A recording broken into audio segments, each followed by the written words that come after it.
আলাইকুম। আজকে আমরা জানবো যে আল্লাহ পাক রব্বুল আলামিন আমাদের কি কোনো উদ্দেশ্য নিয়ে বানিয়েছেন নাকি কোনো উদ্দেশ্য ছাড়াই বানিয়েছেন। দেখুন প্রত্যেকটা জিনিসেরই কিন্তু কোনো না কোনো উদ্দেশ্য থাকে ভাই।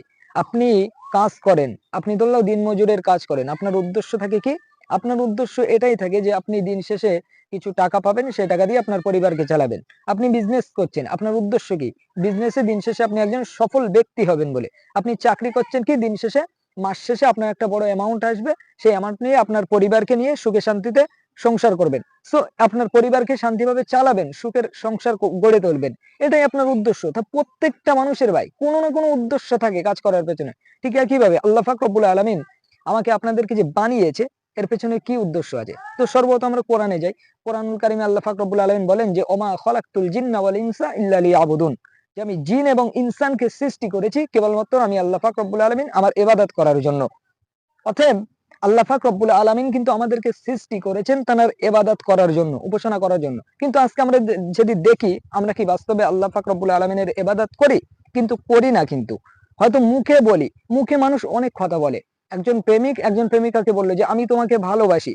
যখন সে কাজে করে দেখাতে বলল তখন কিন্তু সেই প্রেমিক সেই প্রেমিকাকে কাজে করে দেখাতে পারল না।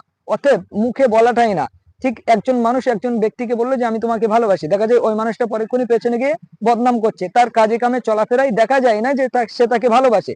ঠিক একইভাবে আল্লাহ পাক রব্বুল আলামিনকে তো আমরা ভালোবাসি, এটা আমরা মুখে বলি, কিন্তু আমরা যখনই কোনো কাজ করতে যাই বা আমাদের কাজের দ্বারা কথার দ্বারা সেগুলো আমরা প্রমাণ করে দেই যে আমরা আল্লাহ পাক রব্বুল আলামিনকে কিন্তু ভালোবাসি না। অতএব রব্বুল আলামিন কিন্তু আমাদের সৃষ্টি করেছেন তার গোলামি করার জন্য, তার ইবাদত করার জন্য। শয়তানের গোলামি শয়তানের ইবাদত করার জন্য কিন্তু আমাদেরকে সৃষ্টি করেননি। দেখুন দুনিয়াতে একটা মালিক তার কর্মচারী যদি অবাধ্য হয় কাজের, সেই কর্মচারী কি করে? সেই মালিক সেই কর্মচারীর সাথে কি করে? মালিক সেই কর্মচারীকে হয় মারধর করে, না হয় চাকরি থেকে বার করে দেয়, আর না হয় দিন শেষে ওই অনেক বকাঝকা করে। ঠিক একইভাবে আল্লাহ পাক রব্বুল আলামিনকে আমরা দিনের পর দিন অস্বীকার করে যাচ্ছি। আমরা স্বীকার করলেও মুখে স্বীকার করছি কিন্তু আমাদের কাজে কামে স্বীকার করছি না।